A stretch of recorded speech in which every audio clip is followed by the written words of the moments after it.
So hello everyone, welcome and welcome back to our channel, The Class Topper. My name is Pawan Rauniar and in this particular video we are going to revise the magnetic effect of electric current. ठीक है हाँ, जिसको NCERT में moving charge and magnetism भी बोला है. ठीक है, तो इसका एक और नाम है मूविंग चार्ज एंड मैग्नेटिज्म. ठीक, लेट्स स्टार्ट. पहला टॉपिक क्या है? Oersted experiment. ओर्स्टेड एक्सपेरिमेंट यही बताता है basically the moving charge near to the current carrying wire experience करता है फोर्स. ठीक, hence there must be a electric field that is a magnet. There must be a field जिसे हम लोग magnetic field बोलेंगे. ठीक है हाँ, तो electric field outside a current carrying wire क्या होता है? जीरो होता है. And electric field inside a current carrying wire may or may not be zero. But moving charge near a current carrying wire experience करेगा force. वही इस experiment में मालूम चलता कि अगर एक मूविंग क्या बोलते हैं करंट कैरिंग वायर है, अगर इसमें चार्ज आई है, अगर इसके पास हम लोग कोई भी चार्ज ऑब्जेक्ट रखते हैं, इसमें करंट आई है, तो इसके ऊपर फोर्स एक्सपीरियंस करेगा. अब कैसे करेगा? क्योंकि इसके पास मैग्नेटिक फील्ड आएगा. ठीक है हाँ, तो इसका कंक्लूजन यही है कि current carrying wire produce a magnetic field around it. ठीक है हाँ, अगर फोर्स रेस्ट चार्ज पे कितना होगा? जीरो होगा. लेकिन अगर मूविंग चार्ज है तो उस पर नॉट इक्वल टू जीरो होगा. लेकिन यहाँ पे एक केस यही है कि इस चार्ज को मूव करना होगा विथ वेलोसिटी v से, तभी. ठीक. नेक्स्ट है हमारे पास बायोट-सावर्ट लॉ. ठीक है हाँ, बायोट-सावर्ट लॉ ने क्या कहा था? The magnetic field due to a small element of a current carrying wire at a given point कितना होता है? तो ये होता है dB mu naught upon 4 pi I dl sine theta upon R square. ठीक है हाँ, तो इसको हम लोग डायरेक्टली याद रखेंगे that dB is equal to mu naught upon 4 pi I dl sine theta upon R square, जहाँ पे म्यू नॉट अपॉन 4 पाई की वैल्यू होती है 10⁻⁻⁷. ठीक है हाँ, 10⁻⁷ तो म्यू नॉट हो जाएगा यहाँ पे 4 pi into 10⁻⁷. I dl sine theta upon R square, यहाँ पे आइडियल यहाँ पे एक वेक्टर क्वांटिटी है. ठीक है हाँ, यहाँ पे DL आई एक करंट है. ठीक हाँ, वेयर म्यू नॉट क्या हो जाएगा? Permittivity of A free space, जिसकी वैल्यू हो जाएगी 4 पाई इंटू 10⁻⁷ टेस्ला मीटर पर एम्पियर. तो ये यूनिट भी इंपॉर्टेंट है, याद रखेंगे. इसका हो जाएगा टेस्ला और इसका यहाँ पे ऊपर जाएगा तो कितना हो जाएगा? दैट इज मीटर स्क्वायर हो जाएगा. लेकिन यहाँ पे आइडियल DL नीचे आ जाएगा तो 1 मीटर खत्म हो जाएगा, टेस्ला मीटर पर एम्पियर आ जाएगा. ठीक है हाँ, और आई का एम्पियर हो जाएगा. आई यहाँ पे करंट थ्रू द वायर जो है and DL is the length of A small element and it is a vector quantity. ठीक, तो इसको हम लोग आइडियल साइन थीटा है उसको हम लोग DL इंटू आर भी लिख सकते हैं. ठीक है, जो कि वेक्टर फॉर्म हो जाएगा जो आगे दिया है. ठीक है, तो what is the theta here? Theta is the angle between the element DL and the line joining the element to the point where the field have been calculated. ठीक है, तो इन दोनों में क्या बोलते हैं? थीटा को कहते हैं. ठीक, DL और लाइन जॉइनिंग द एलिमेंट को. ठीक है हाँ, यहाँ पे R क्या हो जाएगा? डिस्टेंस जहाँ पे हमको निकालना है R डिस्टेंस को, वो हो जाएगा हमारे पास R. यहाँ पे एक कन्वर्जन है डैट 1 टेस्ला कितना होता है? तो 1 tesla is equals to 10⁻⁴ gauss. ठीक है हाँ, 1 टेस्ला यहाँ पे कितना हो जाएगा? 10⁻⁴ gauss. 1 tesla is equals to 10⁻⁴ gauss होता है जी. यहाँ पे गॉस है जिसको हम लोग 1 ये 4 है वेबर पर मीटर स्क्वायर लिख सकते हैं. ठीक है हाँ, इसका यूनिट कन्वर्जन है. नेक्स्ट हमारे पास vector form of a Biot Savart law क्या हो जाएगा? That is mu naught upon 4 pi I dl और इनटू कर देंगे. यहाँ पे क्रॉस प्रोडक्ट हो जाएगा तो साइन थीटा होता है. ठीक है, तो cross product R cap upon R square. लेकिन यहाँ पे आर वेक्टर लिखेंगे तो नीचे एक और आर हो जाएगा क्योंकि यहाँ से आर वेक्टर क्या होता है? That is R cap upon R का मैग्नीट्यूड. ठीक है हाँ, तो इसको यहाँ पे रिप्लेस करेंगे तो ये हो जाएगा. नेक्स्ट है MR star. To find the direction of a magnetic field, तो हम लोग को याद रखना पड़ेगा अगर कोई रिजल्टेंट है और दो वेक्टर है जैसे A क्रॉस V. ठीक है हाँ, हम लोग को रिजल्टेंट का डायरेक्शन निकालना है तो सिंपल क्या करेंगे? अपना 4 फिंगर A की तरफ रखेंगे और B को थप्पड़ मारेंगे तो जो थंब होगा हमारा, जो थंब होगा वो R का डायरेक्शन दे देगा. ठीक है हाँ, तो रिजल्टेंट फर्स्ट वेक्टर और सेकंड वेक्टर यहाँ पे A है तो place your 4 finger of A right hand. हमेशा फर्स्ट वेक्टर की तरफ रखेंगे तो यहाँ पे आइडियल की तरफ अपना हैंड रखेंगे और स्लैप करेंगे सेकंड वेक्टर यानी आर को, तो हमको मिल जाएगा. तो हमको क्या दे देगा? मैग्नेटिक फील्ड का डायरेक्शन. नेक्स्ट है हमारे पास magnetic field due to a straight wire. तो डायरेक्टली याद रखना है, ज़्यादा कन्फ्यूजन नहीं. तो magnetic field at a point due to a straight carrying current wire कितना होता है? तो अगर यहाँ पे देखो अगर फाइनाइट होगा तो यहाँ से 2 एंगल बनाएगा. ठीक है, आर से. तो इन दोनों का एंगल मान लो अल्फा और बीटा, तो यहाँ पे कितना हो जाता है? दैट इज V हो जाता है हमारे पास mu naught I upon 4 pi are. ये हमेशा याद रखेंगे, mu naught I upon 4 pi are. और यहाँ पे फाइनाइट के लिए हो जाएगा sine alpha plus sine beta. ठीक है हाँ, ये डायरेक्टली याद होना चाहिए. That is finite straight current carrying wire की वजह से जो magnetic field at distance R पे आता है वो होता है mu naught I upon 4 pi R sine alpha plus sine beta. ठीक है हाँ, अल्फा बीटा हमेशा पॉइंट से लेना है. नेक्स्ट है हमारे पास जहाँ पे where R is perpendicular distance from the wire to the point. ठीक है, अगर हम लोग यहाँ से निकालते हैं तो ये R is a perpendicular distance है यहाँ से. तो कितना है यहाँ पे? That is mu naught upon 4 pi R into sine alpha plus sine beta. ठीक है, alpha and the beta are the angle subtended by the wire at that point of interest. Next है MR field. That dimension format क्या था? तो यहाँ पे dimension format अगर पीछे देखेंगे जो आया था तो वो mu naught I upon 4 pi are. ठीक है, यहाँ पे sine theta sine alpha plus sine beta था. ठीक है हाँ, तो ये तो मान लो हो गया डायमेंशन लिस्ट. यहाँ पे म्यू नॉट आई अपॉन यहाँ पे डिस्टेंस। तो ये हो जाएगा हमारे पास डायमेंशनल फॉर्मूला, जो कि हर एक मैग्नेटिक फील्ड के फॉर्मूले में क्या होगा, परफेक्ट आएगा। ठीक है, हाँ चलो करते हैं। नेक्स्ट है हमारे पास फॉर इन्फिनाइट। तो इन्फिनाइट में क्या हो जाएगा, sine alpha plus sine beta था, उसको हम लोग क्या कर देंगे 90 डिग्री यहाँ पे पुट कर देंगे। तो sign alpha plus sine beta 90 degree दोनों को पुट करेंगे तो 1 + 1 2 हो जाएगा। तो mu naught I upon 4πr × 2 हो जाता है। ठीक है, हाँ तो इन्फिनाइटली लॉन्ग वायर के लिए जो मैग्नेटिक फील्ड आता है वो हो जाता है mu naught I upon 2πr। ठीक है, हाँ जब इसको 2 से 2 काट देंगे तो यहाँ पे आ जाएगा mu naught I upon 2πr। Semi infinite के लिए डायरेक्टली याद रखेंगे mu naught I upon 4πr। क्यों, क्योंकि यहाँ पे एक एंगल हो जाता है हमारे पास 90 डिग्री और दूसरा होता है 0 डिग्री, क्योंकि है ही नहीं यहाँ से। ठीक है, हाँ तो हम लोग जब वहाँ से लिखते हैं मैग्नेटिक फील्ड ड्यू टू वो फाइनाइट वाले के लिए कितना था, mu naught I upon 4πr।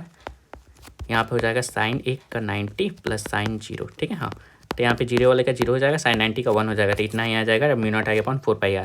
और यहाँ पे इन्फिनाइट वाले में साइन 90 प्लस साइन 90 दोनों था, तो यहाँ पे हो जाएगा 1 + 1 2 से 2 कट जाएगा, तो यहाँ पे mu naught I upon 2πr आ गया। ठीक है, हाँ नेक्स्ट हमारे पास डायरेक्शन ऑफ मैग्नेटिक फील्ड।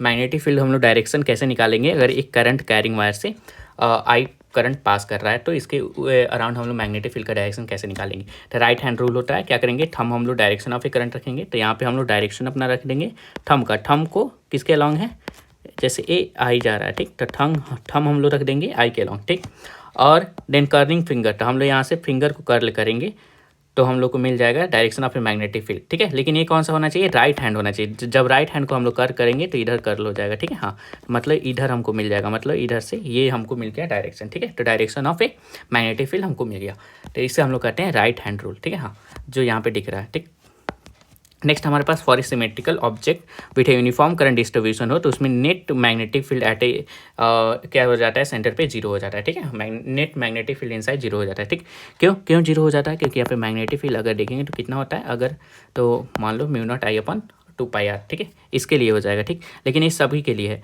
अगर हम लोग एक स्ट्रेट वायर के एक स्ट्रेट वायर, जैसे मान लो एक स्ट्रेट वायर की एक वायर के जैसे निकालेंगे यहाँ से और यहाँ से। ठीक, तो जब यहाँ पे यूनिफॉर्म डिस्ट्रीब्यूशन होता है, जो आई यहाँ से आता है, तो रेसिस्टेंस हम लोग पढ़े हैं कि रेसिस्टेंस का अलग, जितना रेसिस्टेंस होगा उतना कम करंट पाएगा, जिसकी वजह से इसका करंट का डिस्ट्रीब्यूशन बराबर हो जाता है। ठीक, तो एक्चुअली में यहाँ पे डायरेक्शन का खेला है, जिसकी वजह से 0 हो गया। जैसे एक इधर जा रहा है, ठीक, और एक इधर जा रहा है, तो इधर से देखेंगे तो हम लोग को इधर बाहर आते हुए दिखेगा, लेकिन यहाँ से जाएगा तो यहाँ से अंदर, तो दोनों इक्वल हो जाएंगे तो कट जाएगा, जिसकी वजह से v = 0। सेम एज यहाँ पर भी v 0 हो जाएगा, यहाँ पर भी 0, यहाँ पर भी 0। तो अगर सिमेट्रिकल ऑब्जेक्ट है और वहाँ पे distribution of a current symmetrical हो रहा है, जिसकी वजह से उसका मैग्नेटिक फील्ड इन साइड में 0 हो जाएगा। ठीक, जैसे इसको अच्छे से समझेंगे, यहाँ पे कॉम्बिनेशन ऑफ दो ठीक दे दिया है, तो यहाँ पे v ≠ 0 होगा। क्यों, क्योंकि अगर हम लोग देखते हैं तो यहाँ पे सिमेट्रिकल डिस्ट्रीब्यूशन नहीं है, तो इधर आई ज़्यादा जाएगा, इधर कम जाएगा, तो इधर की वैल्यू ज़्यादा हो जाएगी, तो वह वैल्यू v ≠ 0 आ जाएगा। लेकिन यहाँ पे देखेंगे तो इधर रेसिस्टेंस अगर दोनों को कंबाइन करें तो बराबर है, इधर भी बराबर है, तो यहाँ पे आई डिस्ट्रीब्यूशन सेम हो जाएगा, जिसकी वजह से एक का अगर इधर करंट मूव कर रहा है तो एक का बाहर आएगा, एक का अंदर, तो दोनों कैंसिल हो जाएंगे। सेम एज यहाँ पर भी देखेंगे तो यहाँ पे आर इक्वलेंट इधर भी बराबर है और इधर भी बराबर है। नेक्स्ट हमारे पास पैरेलल वायर को अगर हम लोग डिफरेंट करंट दे दें, जैसे पैरेलल वायर है, इसको डिफरेंट करंट दे रहे हैं at a distance R, separated by distance R, one wire करेंटिंग I1, ये I1 है, दूसरा I2 है हमारे पास, जो कि है NI, और ये है हमारे पास I। ठीक, तो एक्चुअली में इसमें पूछता है कि कहाँ पे मैग्नेटिक फील्ड की वैल्यू 0 हो जाएगी। तो अगर बाहर में देखें तो ≠ 0 होगी, क्योंकि इसको ऐसे हमको पता है कि अगर हम लोग इसको मानते हैं फाइनाइट, लेट इसको मान लिए फाइनाइट, नहीं इन्फिनाइट मानते हैं। ठीक है, क्योंकि कुछ नहीं बोला तो इन्फिनाइट ही मान लेंगे, वैसे हमको अल्फा बीटा कहाँ से मिलेगा। ठीक है, हाँ तो इन्फिनाइट मांगेंगे तो ये v कितना होता है, that is mu naught I upon 2πr होता है। ठीक है, हाँ it is inversely proportional to distance, तो डिस्टेंस बढ़ाएंगे। ठीक, तो यहाँ पर भी कुछ आएगा और इधर भी कुछ आएगा। ठीक, लेट यहाँ पे v1 आता है और v2 आता है, तो इसकी वैल्यू ज़्यादा होगी और इसकी कम होगी, और दोनों सेम डायरेक्शन में होंगे, तो यहाँ पे क्या हो जाएगा, ≠ 0।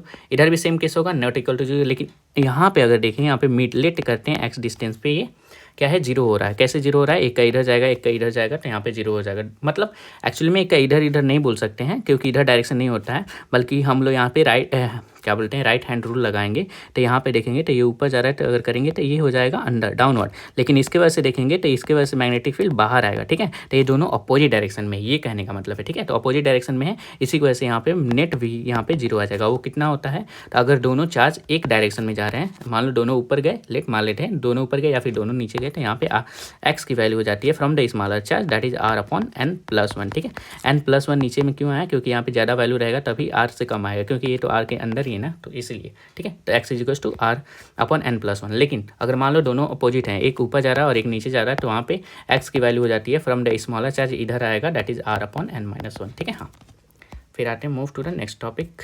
नेक्स्ट टॉपिक हमारे पास क्या है, तो वही है जो हम लोग पढ़े हैं, दैट इज अगर ये एन आई है, आई है, तो बाहर में V not equal to zero होगा, लेकिन अंदर में जीरो हो जाएगा, और कहाँ पे कितना होगा, that is X is equal to R upon N plus one होगा, ठीक।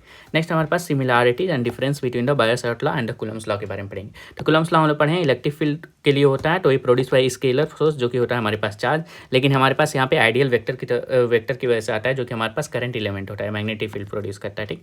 नेक्स्ट हमारे पास दूसरा point, electric field along the position vector होता है फ्रॉम द सोर्स, क्योंकि वहाँ पे KQ/R पढ़े हैं, ठीक। हाँ, तो वो पोजीशन वेक्टर के अलॉन्ग होता है इलेक्ट्रिक फील्ड, ठीक है। हाँ, KQ/R स्क्वायर।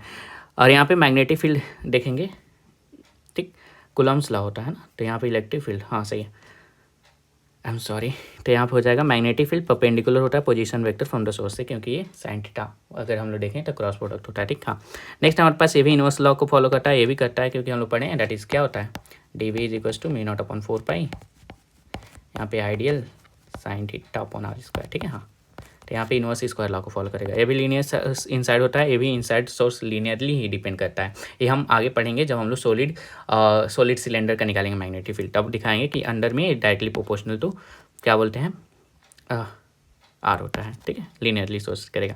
नेक्स्ट है MR वाला सवाल, that is the magnetic field that is centre हो of a rectangular loop with a side and B current carrying wire, ठीक है। हाँ, तो ये वाला कम पूछने के चांस है कि दोनों अलग दे दे। अगर दोनों सेम होगा तो यहाँ पे आ जाता है 2√2 mu naught I upon pi L. अगर दोनों अपोजिट है, मतलब सॉरी अपोजिट बोलना है, ए और बी साइड है, तो आता है V is equal to 2 mu naught I upon pi A B √A square plus B square. ये याद रखने की कोई जरूरत नहीं है, डायरेक्ट कंसेप्ट याद रखेंगे, एक की वजह से निकालेंगे।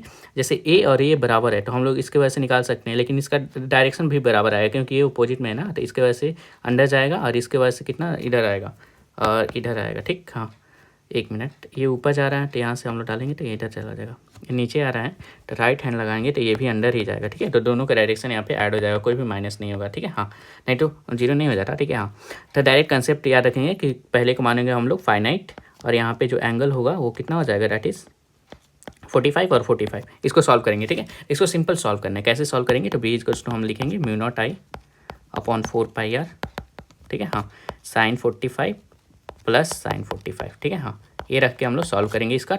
अगर चार हो, चारों के लिए कर सकते हैं, लेकिन देखेंगे तो ये और ये दोनों, मतलब ए और ये दोनों सिमेट्रिक हो जाएंगे, और ये दोनों, तो दोनों को निकाल के दोनों को ऐड कर देंगे, इस फॉर्मूले से 2 आ जाएगा आंसर, ठीक है। हाँ, A 2√2 सेम आएगा, ठीक है। हाँ, नेक्स्ट है हमारे पास, for a regular hexagonal loop with a side length L carrying current I the magnetic field at a centre हो। चलो इसको हम लोग करके दिखा देते हैं कि कैसे किए हैं, ठीक है। हाँ, तो हम लोग एक की वजह से लेंगे, तो एक को मानेंगे हम लोग फाइनाइट, और यहाँ पे एंगल निकालेंगे, तो हमको ये एंगल पता होना चाहिए, इक्विलेटरल ट्रायंगल होता है, और इसका जो डिस्टेंस होता है ये, जिसको हम लोग L' मानेंगे, वो तो ये हो जाता है कितना, तो यहाँ पे अगर इसको हम लोग L' मानते हैं, ठीक है। हाँ, तो ये L' की वैल्यू होती है यहाँ पे √3/2L, ठीक है। हाँ, अगर ये L है तो, और जो यहाँ पे जो थीटा आता है ये कितना होता है, ये होता है 60 डिग्री, तो ये थीटा 60 डिग्री है, तो यहाँ पे अल्फा बीटा कितने हो जाएंगे, 30 और 30 हो जाएंगे अल्फा बीटा, ठीक है। हाँ, इसको सॉल्व करेंगे तो V आ जाएगा, that is mu naught I upon एक की वजह से देख रहे हैं अभी 4 पाई आर, और आर की वैल्यू हम लोग यहाँ पे क्या लिखेंगे, √3/2L है, ठीक है। हाँ, क्योंकि उतना ही डिस्टेंस परपेंडिकुलर डिस्टेंस है। यहाँ पे साइन अल्फा प्लस बीटा करेंगे तो साइन 30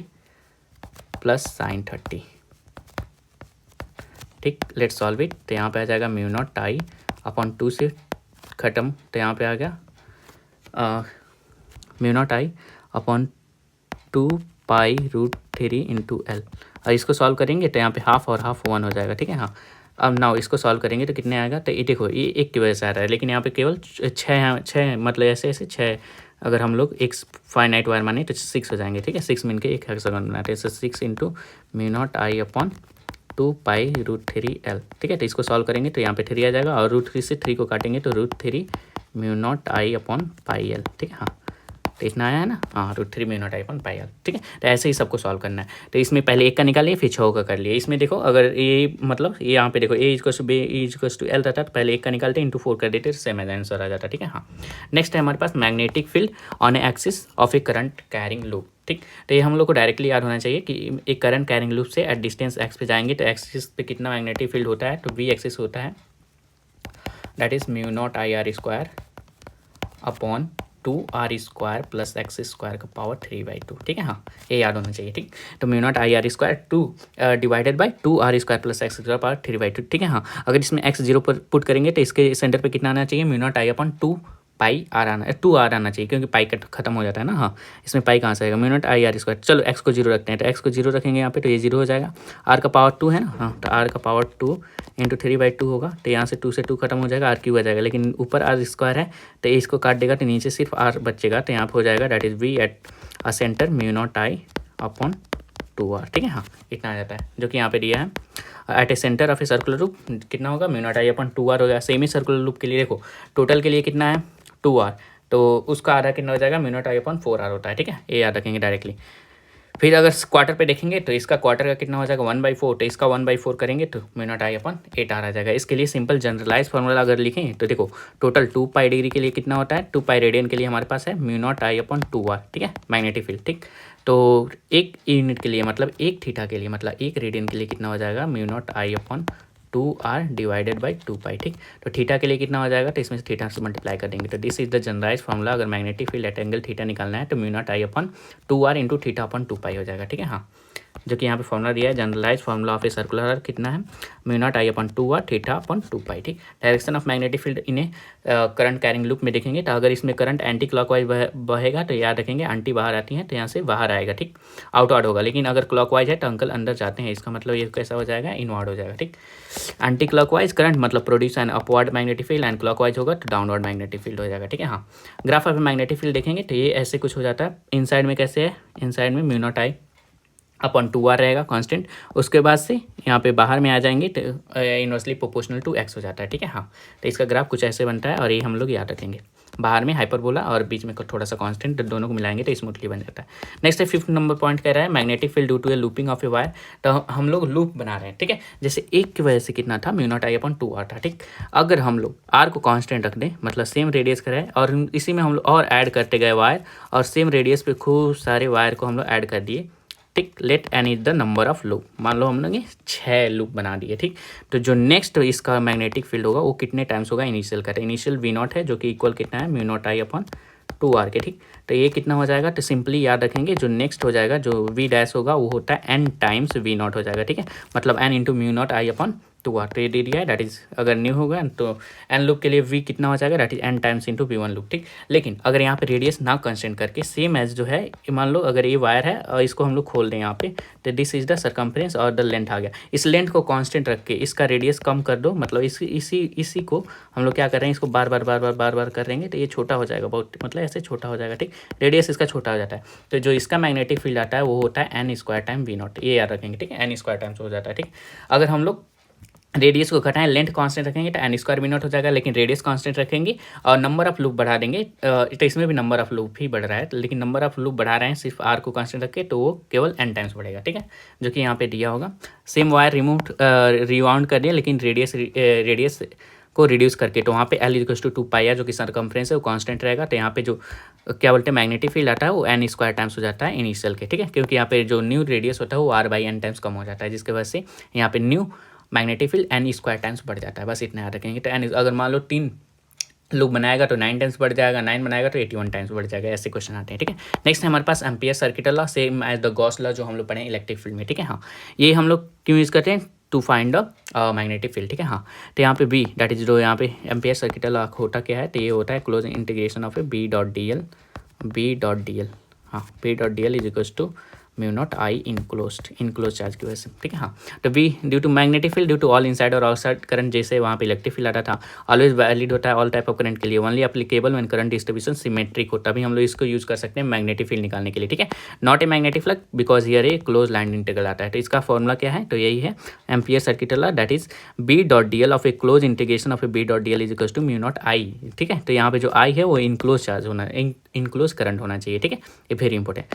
अज्यूम करते हैं direction in a loop and if a direction of a loop same as the magnetic field, मतलब एक करंट कैरिंग वायर है, ठीक, मतलब एक करंट कैरिंग वायर, ठीक।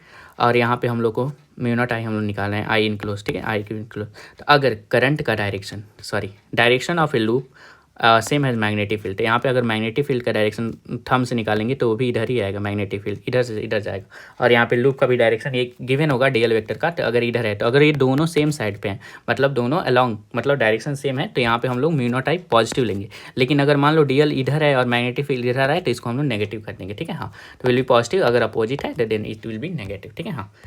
नेक्स्ट है हमारे पास भाई ये कह रहा है अगर यहाँ पे मान लो ये कहाँ है, बाहर जा रहा है, तो बाहर जा रहा है मतलब बाहर आ रहा है मैग्नेटिक फील्ड, मतलब यहाँ पे किधर है, ये डीएल वेक्टर इधर है, मैग्नेटिक फील्ड यहाँ पे बाहर जा रहा है।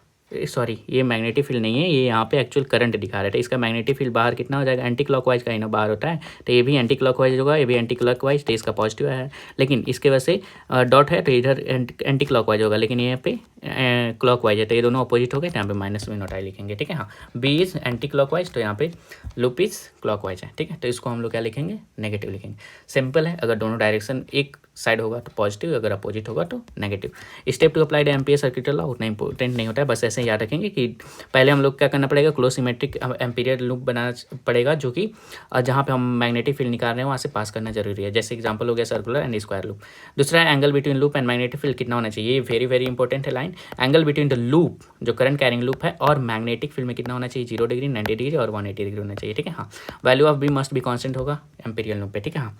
पहला इसमें magnetic field due to straight infinite current carrying wire, ठीक है। तो straight infinite current carrying wire की तरह हम लोग को याद है पहले से, b equals to mu naught I upon 2 pi are. ये कोई नया कॉन्सेप्ट नहीं है, वही पीछे वाला है, बस हम लोग इससे निकालेंगे। कैसे निकालते हैं तो हम लोग एक निकाल के दिखाते हैं, तो वी डॉट डी एल होता है ना, हाँ, is equals to mu naught I, let कर लेते हैं mu naught I, I enclose charge है तो यहाँ पे बी डॉट डी एल करेंगे, ठीक। तो डी एल का यहाँ पे इंटीग्रेशन हो जाएगा, तो इसको काटेंगे, अरे यार कट गया, ठीक है। तो b dot d l is equals to, क्योंकि इसको शॉर्टकट में करते हैं तो यहाँ पे करेंगे, तो यहाँ से हो जाएगा वी डॉट करेंगे यहाँ पे डीएल को, अगर हम लोग यहाँ पे करंट करेंगे तो यहाँ पे हम लोग सर्कुलर लेते हैं एम्पीरियल लूप, तो सर्कुलर एम्पीरियल लूप यहाँ से पास करेंगे तो ये पास कर रहा है इसके थ्रू मैग्नेटिक फील्ड जहाँ से निकालना है उस पॉइंट, तो ये 2 पाई आर हो जाता है is equals to mu naught I. तो यहाँ से वी कितना आ जाता है, that is mu naught I upon 2 pi are, ठीक है, which is inversely proportional to radius हो जाएगा मैग्नेटिक फील्ड। तो इनवर्सली प्रोपोर्शनल टू रेडियस, इसीलिए इसका ग्राफ हाइपरबोला बन रहा है, ठीक है हाँ। तो इन्फिनाइट करंट कैरिंग वायर के लिए हो जाएगा mu naught I upon 2 pi are, ठीक है हाँ। अब आते हैं magnetic field due to infinite current carrying hollow cylinder, ठीक है। हॉलो सिलेंडर तो डायरेक्टली याद रखेंगे, हॉलो सिलेंडर है तो इसके इस यहाँ से चार्ज बहेगा, ठीक है हाँ, इसके इस सरफेस से लीनियर चार्ज डेंसिटी होता है, तो इनसाइड में करंट बहेगा, तो इनसाइड में क्या हो जाता है, मैग्नेटिक फील्ड 0। और बाहर में कैसे होगा, तो बाहर में हमको पता है, बाहर अगर बहुत दूर जाके देखेंगे तो एक पतला वायर जैसे दिखेगा, तो पतले वायर का बाहर में कितना होता है, that is equals to mu naught I upon 2 pi r, यही होगा, ठीक है हाँ। लेट्स सी, हाँ तो यहाँ पे दिया है आउटसाइड कितना हो, mu naught I upon 2 pi are, और इनसाइड में कितना है, 0 है, ठीक है हाँ। तो इसका ग्राफ कैसे बनेगा, तो इनसाइड में 0 हो जाएगा, कुछ नहीं बनाएंगे, और बाहर में रेक्टेंगुलर हाइपरबोला कर देंगे, ठीक है हाँ। नेक्स्ट है हमारे पास magnetic field due to infinite current carrying solid cylinder. Solid cylinder में वही सॉलिड स्फीयर वाला कंसेप्ट याद रखेंगे कि क्या बोलते हैं, आउटसाइड सेम रहेगा mu naught I upon 2 pi r, लेकिन इनसाइड में कैसा हो जाएगा, हम लोग पढ़े हैं ना वहाँ पे सर्किट क्या बोलते हैं, क्या बायोट-सावर्त लॉ और इलेक्ट्रिक फील्ड वाले में कूलम्ब्स लॉ में डिफरेंस कि ये इनसाइड द सोर्स क्या होता है, लीनियरली होता है, इनसाइड सोर्स लीनियरली होता है, मतलब v is directly proportional to r होगा, सिंपल। तो ये वाला कंसेप्ट यहाँ पे याद रखेंगे, तो यहाँ पे वी इनडायरेक्टली हम लोग पहले लिखेंगे म्यू नॉट आई और आंख बन के लिख देंगे आर। अब लिखेंगे नीचे हम लोग को डिस्टेंस केवल एक आना चाहिए, तो 2 पाई आर आना चाहिए, ठीक। लेकिन ऊपर तो आर है, तो आर से आर खत्म हो जाएगा तो डायमेंशन गलत हो जाएगा, इसलिए हम लोग आर स्क्वायर लिख देंगे, ठीक है। तो यहाँ पे मैग्नेटिक फील्ड इनसाइड आ जाएगा mu naught I r upon 2 pi r square, ठीक। और इसको हम लोग क्या लिख सकते हैं, यहाँ पे जे चार्ज डेंसिटी होता है, तो अगर पूरे चार्ज डेंसिटी क्योंकि सॉलिड है तो यहाँ पे एरिया ए से यहाँ पे करंट फ्लो कर रहा है, तो यहाँ पे चार्ज डेंसिटी हो जाएगा आई अपॉन ए, जो कि आई अपॉन पाई आर स्क्वायर हो जाएगा, ठीक है हाँ। तो इसमें से आई अपॉन पाई आर स्क्वायर को अगर लिखें जे, तो mu naught J are upon 2 आ जाएगा 2, ठीक है। तो ये आ जाएगा हमारे पास इनसाइड में मैग्नेटिक फील्ड कितना आ गया, mu naught J are upon 2 आ गया, ठीक है हाँ। जिसको अगर हम लोग क्रॉस प्रोडक्ट में लिखे तो mu naught j cross r upon 2 हो जाएगा, ठीक, क्योंकि जे यहाँ पे आई अपॉन ए है and area pi r square. Under surface कितना हो जाएगा, तो वही हो जाएगा जितना आउटसाइड में mu naught I upon 2 pi r. तो इनसाइड में देखेंगे तो इनसाइड में डायरेक्टली प्रोपोर्शनल टू आर है, यहाँ पे इनसाइड में b is directly proportional to r है, और बाहर में देखेंगे तो इनवर्सली प्रोपोर्शनल टू आर है, ठीक है। यहाँ पे बाहर में inversely proportional to small r है, ठीक है। दिस इज द ग्राफ, बाहर में इनसाइड स्ट्रेट लाइन, बाहर में हाइपरबोला, ठीक है हाँ। तो this is the first part. तो फर्स्ट पार्ट में हम लोगों ने यहाँ तक टॉपिक कवर कर लिया है, तो अगर अच्छा लगा हो तो लाइक कर देना और शेयर कर देना, सब्सक्राइब कर देना, ठीक है हाँ। तो thank you so much. Next part में हम लोग इसका आधा पार्ट ऑलमोस्ट खत्म कर देंगे, ठीक है। तो ये 2 पार्ट में ये वीडियो खत्म हो जाएगी, ठीक है। तो thank you so much. Thank you, slide है यहाँ पे।